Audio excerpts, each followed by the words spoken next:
We are back to talking about million-dollar careers. And, hey, Rob, I think we need to turn this into more than that. It needs to be million-dollar businesses, because I get a lot. I just had a conversation with some private equity people last week, and they're like, hey, would you gear this up a little bit more towards private equity and what we do?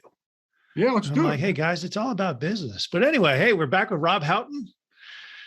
Rob and I have been doing this series for a long time now, and it's about million-dollar careers and making yourself better. And Happy New Year, Rob. First Sunday of 2022. Exactly. I'm loving it. I couldn't wait to get out of bed this morning. I worked all day New Year's Eve, all day New Year's Day. Mm-hmm. You know me. The best time to work is when everyone else isn't, and that's holidays, man. I was in the office all day on New Year's Eve. Friday. Yeah. I was in the office all day, tried to get some stuff done. Tell me. I got to tell you that 2021 was so chaotic. I worked my butt off in 2021. It was like nonstop. I know. So and New Year's Eve came around and I was in the office. I got in the office at 8:00 and I like pushed the papers from the left side of my desk to the right. I started doing some stuff and I sat here and I thought about it. I'm like, I'm just tired. And it was really more of a mental, kind of like a mental recalibration day. So now tomorrow's Monday, January the 3rd. I'll be ready to kick off 2022 with a vengeance, because it's already starting off. I can't wait, man. I got a BFN going out Monday morning, and you know what that is, right? Tell me. A big newsletter, and you substitute what the F is in the middle. A BFN, big newsletter.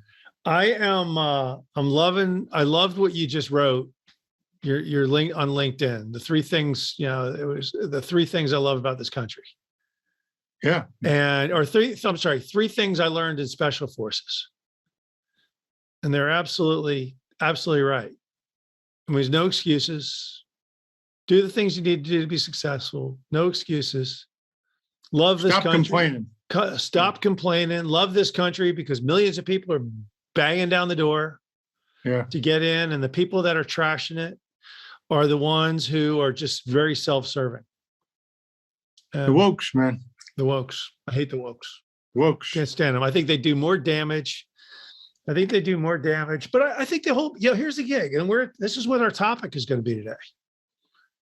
It's about 2022 and no excuses. And how do you find freedom?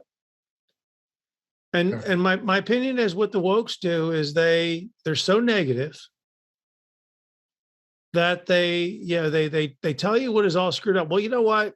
If everything in the world was perfect, we'd still find stuff to complain about. Of course. Yeah. But I think what the wokes do is that this is my politics, is that they trash everything and they see the bad in everything. They don't see the good. And, it's like, I think, like, I found freedom. The last 15 years, I found a lot of freedom. Yeah. And it's in my own business. And it's my own ability to do the things I need. I bust it every day I'm in the office. I bust it. And I absolutely do the things I need to do to be successful. And you're the same way. You're always thinking about it. You're always thinking about your business. Yeah. And you're doing the things you need to do to be successful. And you're not making excuses for your failures. You use those as a learning, you use those as a launching pad to learn from. Am I right? Yeah. Yeah. I mean, how I look at freedom is really, as far as I'm concerned, the willingness and the ability to act with courage, to do and say the right thing, as unpopular as that would be, because you can, because you own your own business maybe, or, you've been very, very successful. But when you can act with courage without regards to the consequences, mm-hmm. that's not only freedom, that's the ultimate power. You've got power over everybody at that point. You talk about leverage and negotiations. Are you kidding me? If you've got freedom, that's the ultimate leverage. The ability to walk away. What do they say? Never walk away. You never negotiate. Never negotiate with a person who's got nothing to lose, right? I've dealt with more than one tribal chief in Mhm. my previous life. And I remember a tribal chief told me over a fire, I don't know where it was, Afghanistan or someplace, and it went something like this. Rob, always remember, he put his big hand on my shoulder, looked me in the eye. Most dangerous man in the world is a man with nothing to lose. There you go. I never forgot that. And that And dude that, had a big hand too.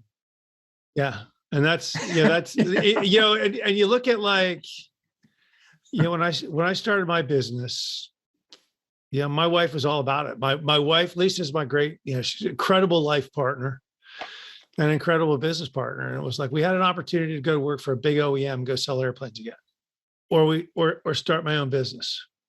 It was kind of like at a crossroads. She's like, start your own business. Yeah, It doesn't work.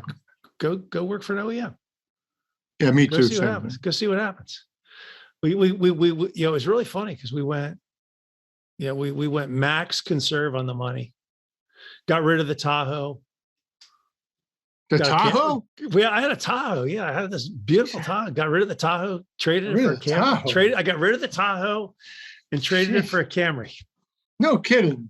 The Tahoe. I can't believe you got rid of the Tahoe. Man. I got rid of the Tahoe and traded it for a Camry. And we went like max conserve on. We went max conserve on money and everything, and just said, hey, let's go start it. Let's go. But it was freedom.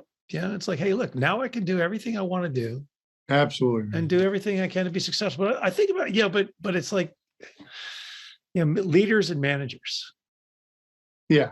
Yeah, leaders and managers. Yeah, I was going back and I was looking at that article about that. I can't remember the guy, the CEO. He fired. Everybody knows it. He fired 900 people over Zoom, and he said, "You're going to get laid off today."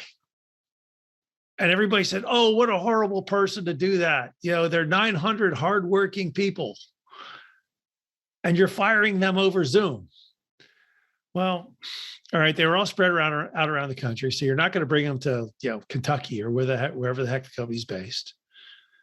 Two, the company was they were monitoring everything that they were doing. It's like, how many phone calls were you taking? How many were you rejecting? How many hours a day were you working? It came out that the people that got laid off were working on average 2 hours a day and getting paid 8 hours.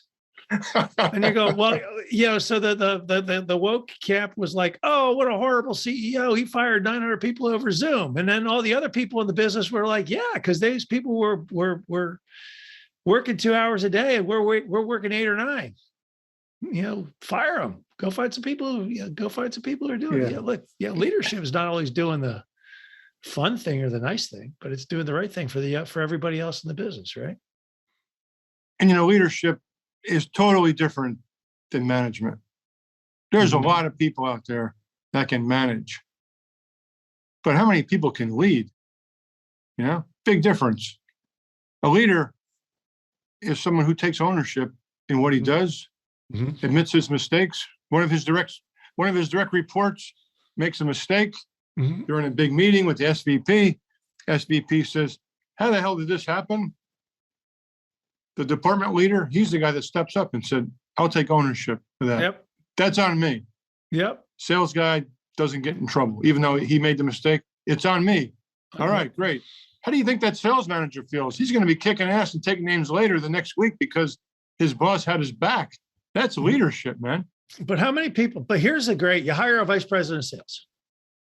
The vice president of sales is 10 people and you make him accountable for the results.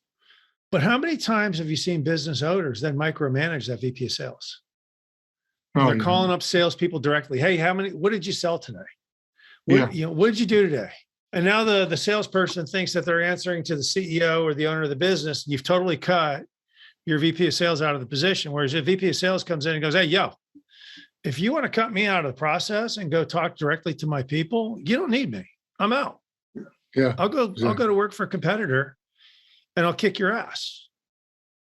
But so leadership is you hire the right people. Exactly. And you give them the tools to do the things that they need to do to be successful. And you give them the responsibility to go build their teams and do the things that they need to be successful. And then you stay out of it.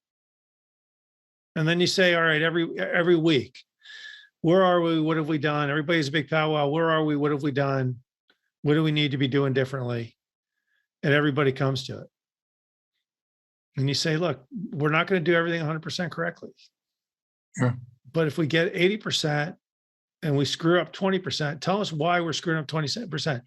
Don't bring us some lame ass excuse Yeah. as to what happened. So tell us. You got to enable and empower your people. If you don't do that, you're dead in the water, man. Yeah. It's tough to find leaders, though, right? I mean, it is. I think about you and I were talking about this. I was having a conversation right before Christmas with somebody. Horrible, overweight, diabetic, type 2 diabetes, going blind because their blood sugars are way out of control. And they say, I'm going to the doctors, but they're not treating me right. And I told them, you're not treating me right. You're treating my physical, but you're not treating my mind. I'm like, all right, dude, let's just call a spade a spade. You're fat. Your diet is horrible. Yeah. You're out of control. You're going blind. Put on some shoes and go for a walk. Go for a mile walk. Well, I can't get the motivation. Well, there you go. So you're asking everybody else for the answers when they're right there in front of you. If you really don't want to know the answer, don't ask the question, because it all starts with he doesn't own it. It doesn't own it. Some people just never get it. No, he doesn't own it. I mean, my daughter's got juvenile diabetes. She owns it every day. Yeah, I know. She owns it every day. She's like, she wants to go play tennis. She's managing her blood sugars 2 hours beforehand. It's not just a function of putting on shoes and going and doing it. She's got to go, I got this much insulin, or this is what I got to eat for lunch, or whatever. I'm going to go work out later today. She owns it every day. Jesus. So but I think that's kind of where it's at is, too many people want to make excuses. Too many businesses want to make excuses. Too many managers try to call themselves leaders. It's a totally different, I think management's a skill.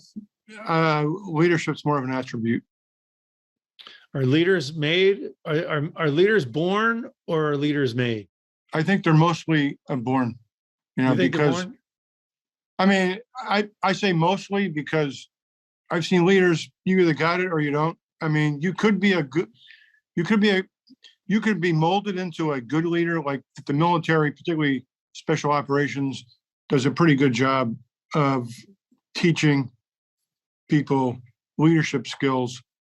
And also, I look at the military as two separate and distinct groups. You've got combat guys, combat arms, combat veterans, and you have everyone else. Mm-hmm. So when I talk about the military, I'm primarily talking about your combat arms guys, like your infantry, armor, special operations forces. Those guys have to be leaders, because if the guy in front of you goes down, you got to take over the unit. So they do a pretty good job, particularly special operation forces, because what they're taught is to extremely own everything. Mm-hmm. You and I have read and have known probably the most famous SEAL out there, Jocko. Yeah. He wrote a book called Extreme Ownership, actually. Right. And it's all true, man. That book is not about management. That book's about leadership. Mm-hmm. And the one theme in there is you got to own stuff. Like when the bullets start flying and guys start going down, you got to own what you're doing. If you make a mistake, there's no assigning blame. It's your mistake. You got to fix it. You got to execute. You got to move.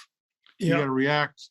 Because if you don't, people die. So people in the military, particularly combat arms, they learn a lot about leadership. But they're really, really good leaders.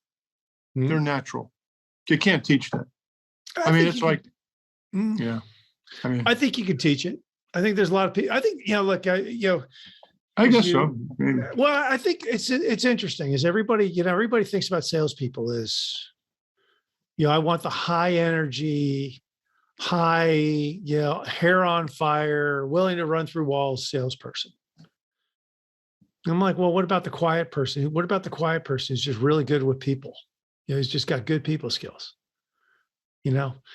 It's, leaders come in a lot of different, wrappings. And Yeah. I think some people have learned it. I think some people are born with it. I think there's a lot of stuff, but I think, like ultimately here it's 2022 now. And I went to the gym today. I'm in the, I go to the gym every day. And all of a sudden today was a little more crowded. You're packed. Yeah. New Year's Planet Day. Fitness is, they're just printing money selling memberships now. Yeah. And I laugh because I call them the resolutionists. It's all the people that'll be here. They'll crowd the gym for a month and they'll piss me off.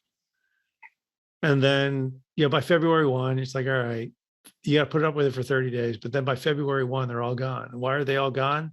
Because everybody makes these resolutions, but none of them will own up to it. They won't own them. They don't own. They don't own it.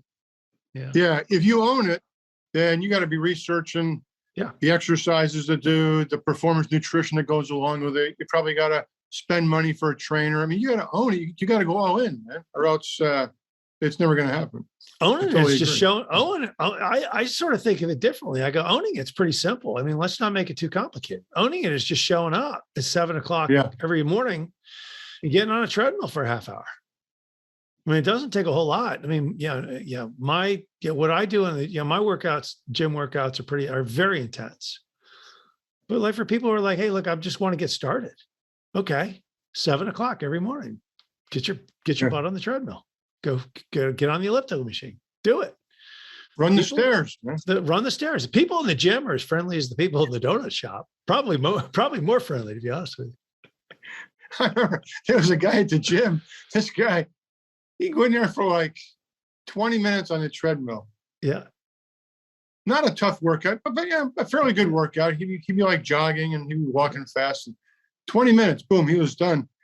And then after I'd see him over at the milkshake bar, drinking all these shakes. And I thought to myself, man, this guy's over there drinking protein shakes or anything. I was over there one day having a protein shake, but the guy wasn't drinking protein shakes. It was like milkshakes. I'm thinking, man, that guy just drank 2,000 calories. He burned off like 200. The guy would have been better off just staying home sleeping. Yeah, but here's a great story yesterday. Here's a great story yesterday, though. There's the husband and wife. I see them every weekend. Saturday, I see this husband and wife on Saturday and Sunday, and I know their kids their kids do martial arts, and they do martial arts contests, and it's Kevin and Kat are their names. Hey, man, you better hope they're not watching this. Yeah, they won't be watching. It's okay. It doesn't matter. We're not going to talk about last names anyway. But anyway, Kevin and Kat, her journey. She sits there and talks about her journey. Her journey. She's 135 pounds. Her journey started when she was 230, and she's lost 100 pounds. And then she's like, just owned it. And she goes, hey, we were at Disney with the kids. I was in the gym every day. I was on the treadmill and the elliptical machine. It's a journey. It's not an instantaneous, right? But it requires you to own it.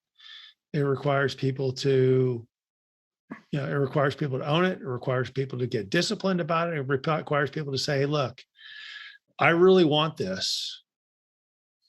And I'm not going to let naysayers say, to talk me out of it. I'm not going to let distractors distract me. I'm going to say no. Warren Buffett will tell you the most important language in the most important word in the English language is no. Yeah. He says no to 90% of everything. Warren, can we chat for 5 minutes? No. Bring me something and then we can chat. But no, I'm not going to give you 5 minutes of my time. Okay. I like that. Yeah. So it's I don't know what to tell you, man. We're talking about leadership and ownership. I think they're inextricably linked together because I've seen a lot of people, military officers and business people, some of my clients, they're in a position of responsibility. They don't hesitate to tell people, I'm the boss. Mm-hmm. I run things, I'm the leader. But I consistently see them not owning things. And if you don't own something, then your direct reports are not going to follow you because you don't have their backs. As I say in the military, you don't have my six. If you don't have someone's six, they're not going to respect you and they're not going to follow you. If nobody's following you, you're not a leader. So to anybody who wants to be a leader, it all starts with you, and you got to own everything you do. If you make a mistake, you got to own it. You never Yeah. assign blame. But if one of your direct reports makes a mistake, Yep. it's on you Yep. because you're the leader. And that If you means take responsibility for it, that person is going to love your ass, man. They're going to run through walls, perform above and beyond the call of duty because you own it. Yep. And that's what leadership's about. How many businesses have failed because companies don't want to have difficult conversations or people don't want, I'll tell you what, in our line of business, I still don't like telling people they didn't get the job.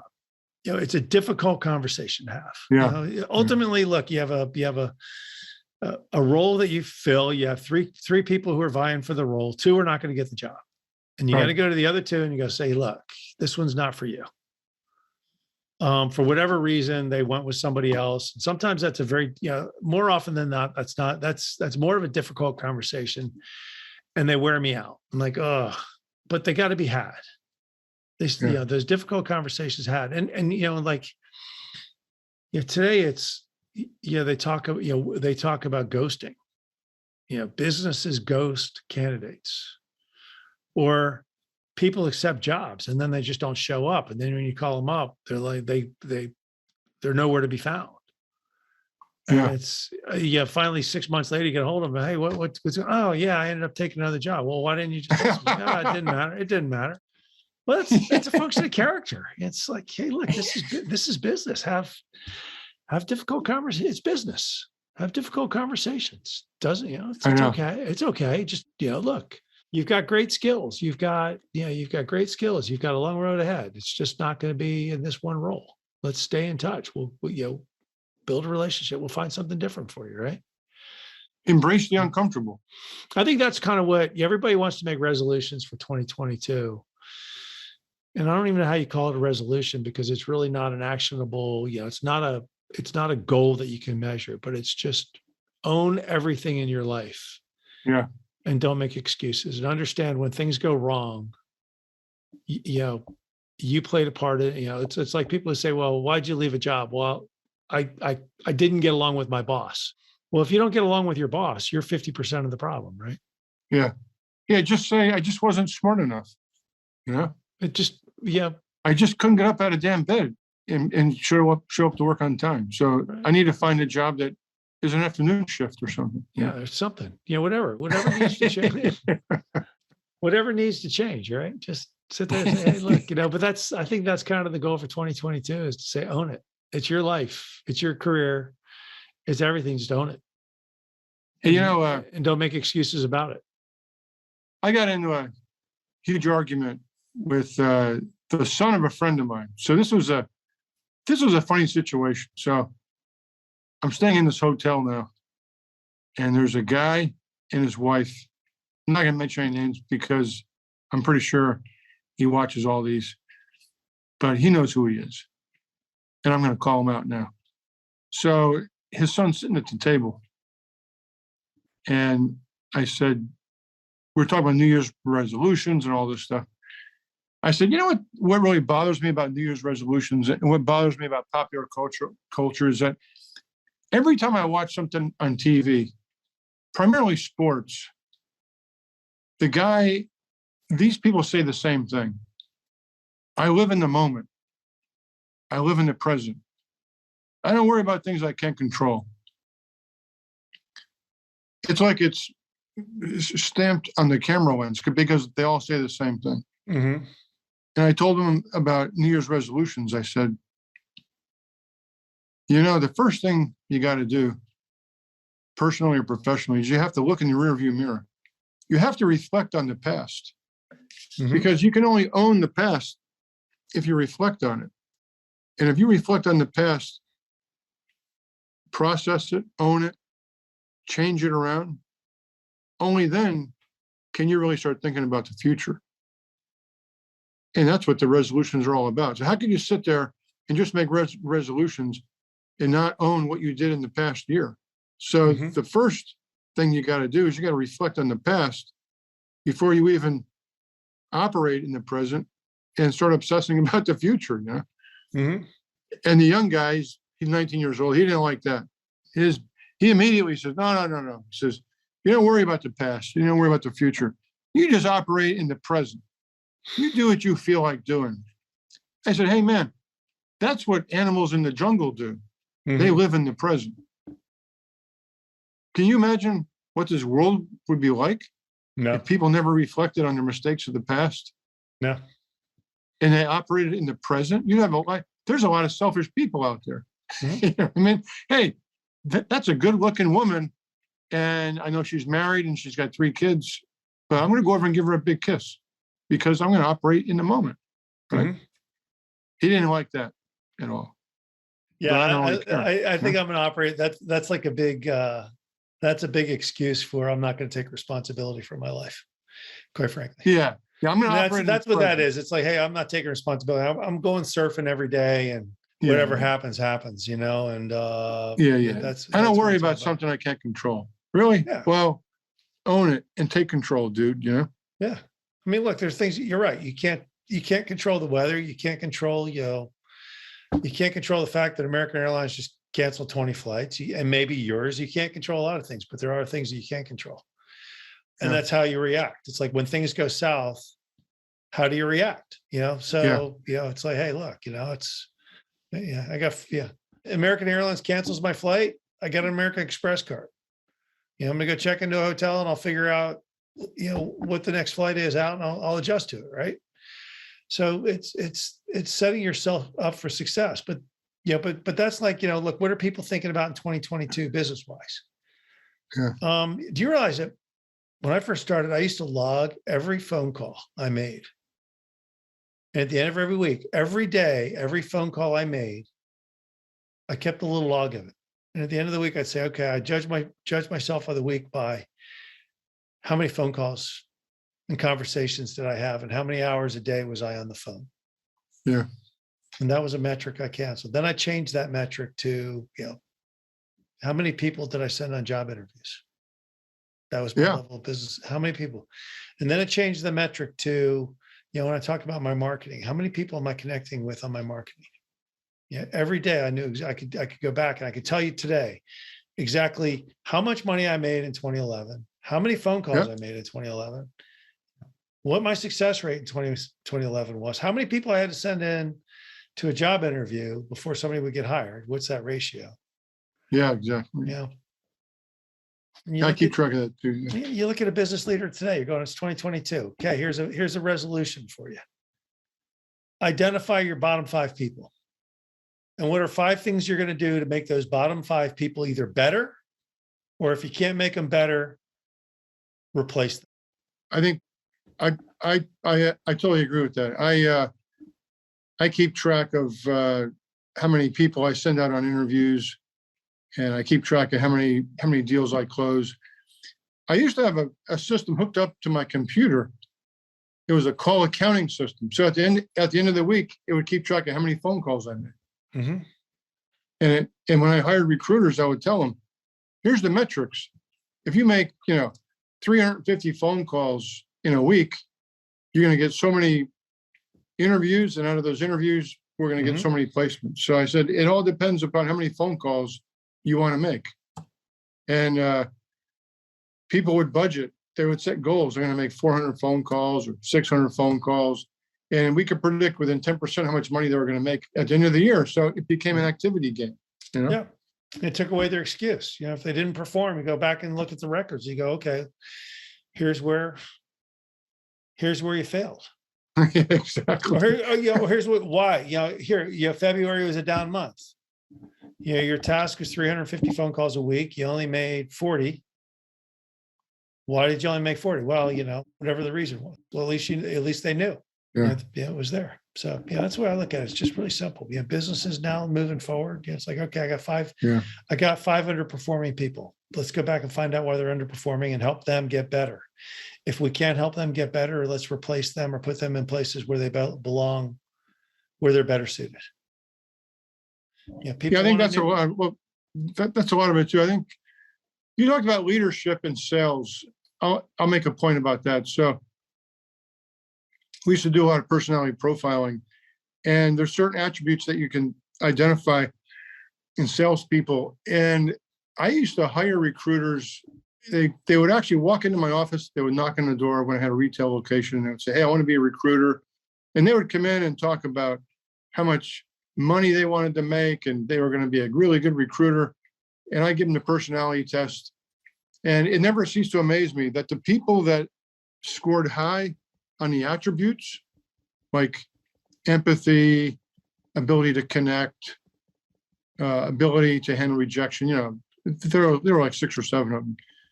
I could predict that these people, if they put the effort in, would be really good salespeople. Mm-hmm. And the same people that would come in, that would say they were full of enthusiasm and they really wanted to be a really good salesperson. They were motivated, but if they didn't have the attributes, Mm-hmm. it was like a car driving down the highway and the fender was hanging off and it was creating sparks. Mm-hmm.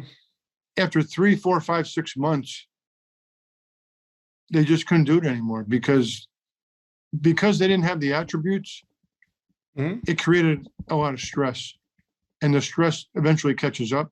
It's like they revert back to the mean, and eventually some of them made it a year, and some of them only made it for a few months, 6 months. They couldn't keep up with the activity. Mm-hmm. They didn't have it.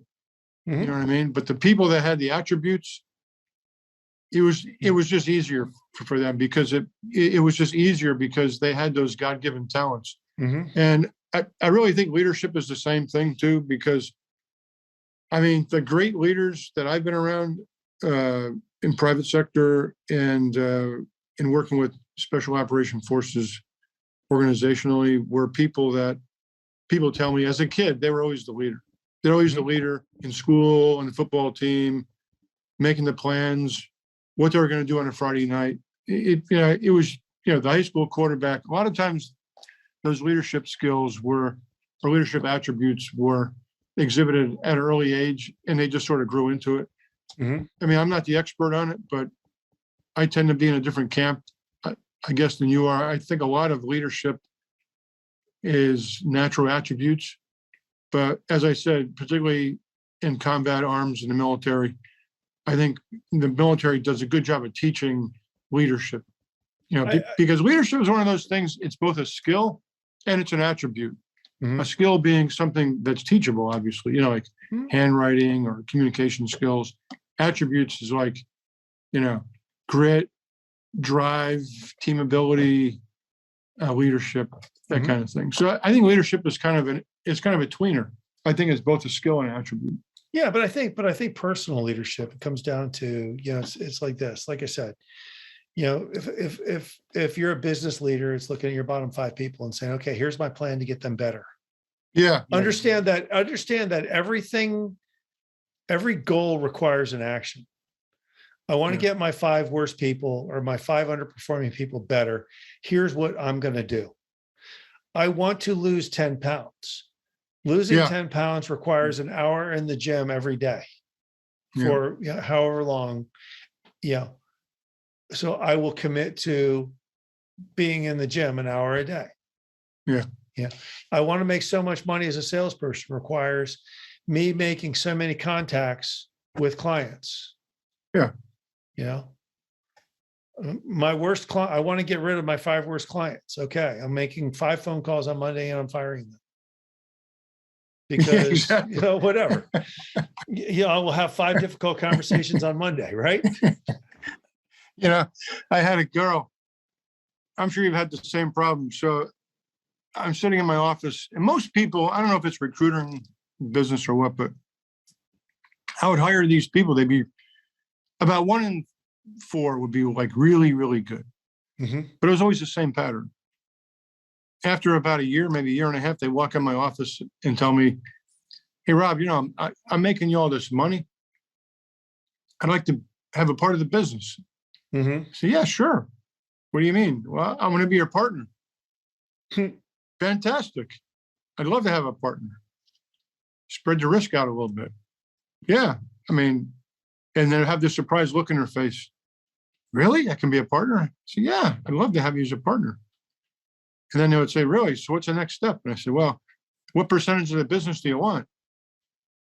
And they would usually say, well, as much as I can get. I said, really? Do you have that much money that you want to buy like a big part of the business? I mean, you don't even know how much it's worth. And that they would start to get a little bit quieter. And they would say, well, maybe a small piece, maybe 10, 15%. And I'd say, yeah, sure. I would sell you 10, 15%. That'll cost you 1.8 million, you know? Mhm. And I go, what? 1.8 million? I said, yeah, you want to be my partner, right? Mhm. And they would think it was free. I love those conversations. I hear you. It's not free. Where were you when I was sitting on the milk carton and the cable guy was hooking up the internet? You know, where were you when I signed a $5 million loan to start my business? Yep. So they don't take ownership in that. And then what they would do, it was the same thing would happen all the time. And you know what would happen, right? Do tell. They'd quit, Mm-hmm. right? Then I have to go through the whole thing all over again. Mm-hmm. Ownership, a Yep. different kind of ownership. Yep. I think it's a good place to jump off. 2022. If you want to make it happen, you got to take ownership of it, set the metrics. And understand that nothing happens on its own. If you want to if you want it to happen, you got to make it happen. Drive forward and quit making excuses in your life and your business.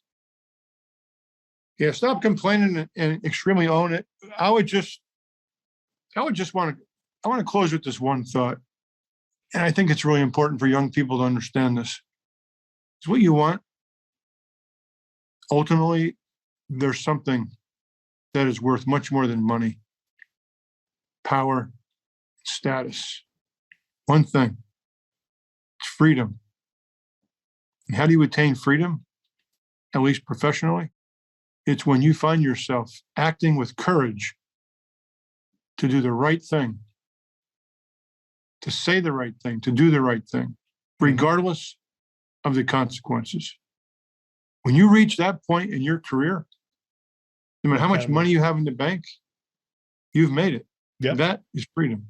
But my advice would be for people in 2022, get on the road, extremely own what you do, and be free, because that's what awaits you at the end of the journey. Absolutely.